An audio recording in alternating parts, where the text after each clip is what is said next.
matemática. Uma grande salva de palmas para o professor Rogério Martins.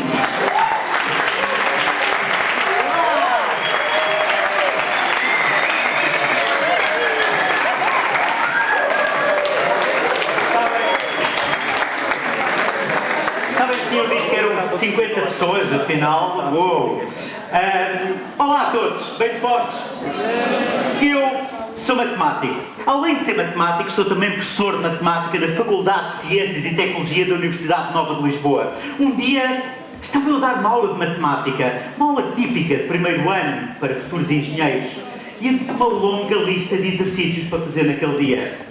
Um aluno lá atrás pergunta-me a meio da aula: ok, já resolvi tudo, o que é que eu faço agora? Eu disse-lhe: o teu trabalho agora, o teu exercício, no fundo o teu problema, vai ser tu próprio escreveres um exercício que não seja muito diferente daqueles que nós estamos a resolver aqui na aula, mas que seja um problema que eu, que sou o professor, não consiga resolver. Ele foi lá para o fundo e no final tinha um problema que eu não sabia resolver. Na verdade não era um problema meu, no sentido em que não era só eu, ninguém o sabia resolver. É aquilo que nós matemáticos chamamos um problema aberto em ciência. São problemas, basicamente, para os quais a ciência não tem solução.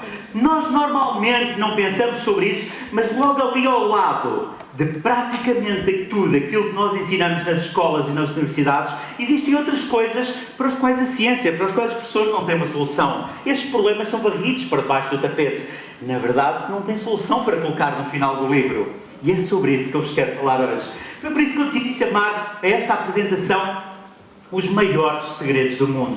Eu gosto de pensar nestas coisas como sendo coisas que a mãe natureza guarda e continua a guardar para ela própria e que nós, cientistas, vamos conquistando a pouco e pouco e vamos conquistando esse saber. Então, é disso que eu vos quero falar. Vou-vos mostrar um primeiro exemplo para ver exatamente do que é que eu estou a falar. Eu tenho aqui um mapa. É o mapa do Val de Ordeza, um dos sítios mais bonitos onde eu já estive, fica nos Pirineus. E quando nós vamos para a montanha, continuamos a usar estes mapas porque não temos GPS muitas vezes e não queremos confiar na tecnologia. O mapa está sempre lá, tem as curvas de nível, tem muito mais informação que nós encontramos, sei lá, no Google Maps, etc.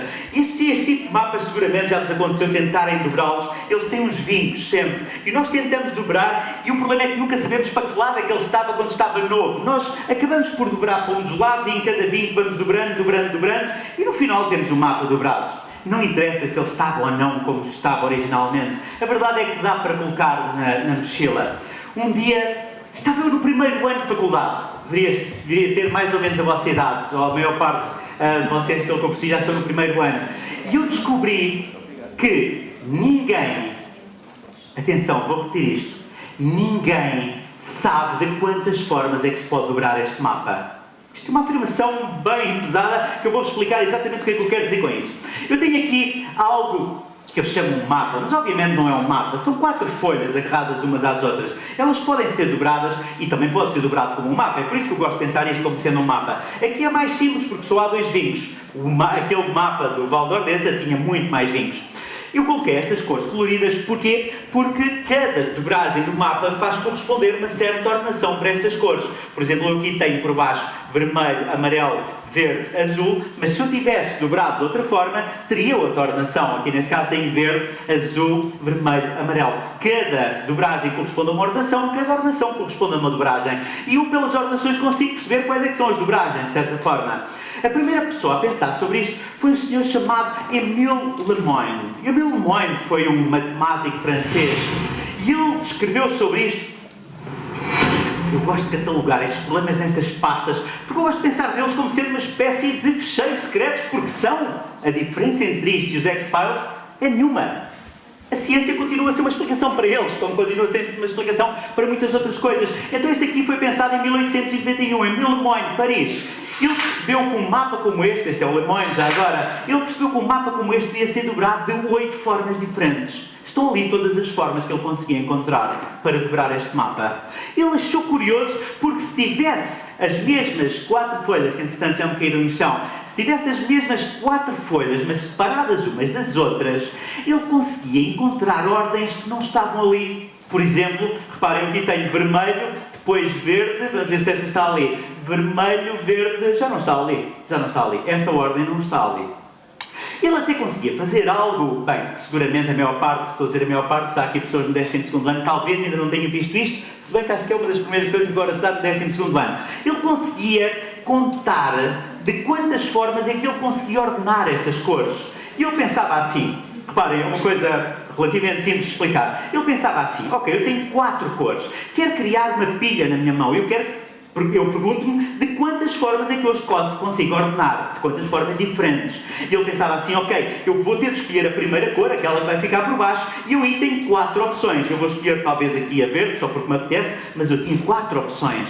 Para a segunda cor, eu agora já só tenho 3 opções, porque uma delas já foi gasta. Então eu vou escolher talvez aqui a vermelha, mas na verdade tinha 3 opções para a segunda cor. Para a terceira cor, já estão a ver, já só há 2 opções. Eu vou escolher a amarela, mas na verdade havia 2 opções. E depois não há nada a escolher para a última, porque há aquela que sobra, independentemente de quem é que já foi gasta. Então, nós tivemos 4 opções para escolher esta cor, por cada uma delas tivemos 3 opções para escolher esta, ou seja, 4 vezes 3 opções para escolher estas duas cores, 4 vezes 3 vezes 2 opções para escolher esta e 4 vezes 3 vezes 2 vezes 1 opções para escolher estas 4.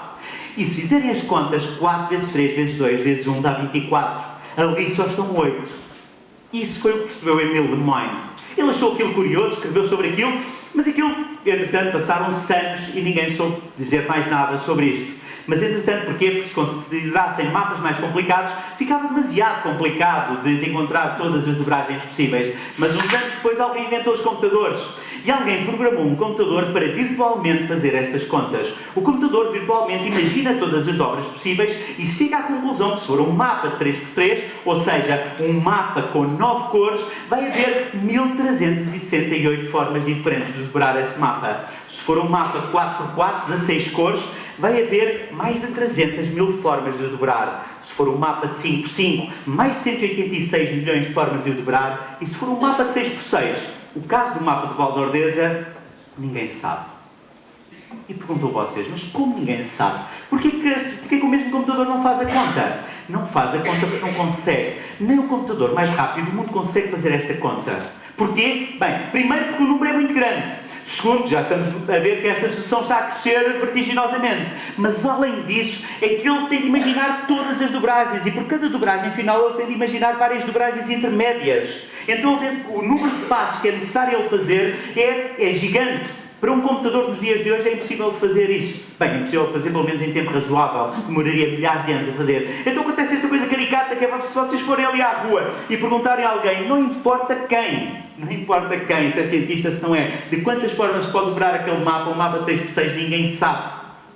Eu descobri isso então no primeiro ano de faculdade, eu achei aquilo fascinante. Até eu tinha problemas que às vezes eu sabia resolver, outras vezes não. Mas quando eu não sabia resolver, o meu professor sabia. Tipicamente a solução estava no final do livro. Desta vez eu tinha um problema que eu não sabia resolver, mas mais ninguém sabia resolver aquele problema. E aquilo para mim era fantástico. Era como estar em frente a uma porta gigante que eu tentava abrir. Do outro lado há qualquer coisa, reparem, pelo menos um número há. Provavelmente mais.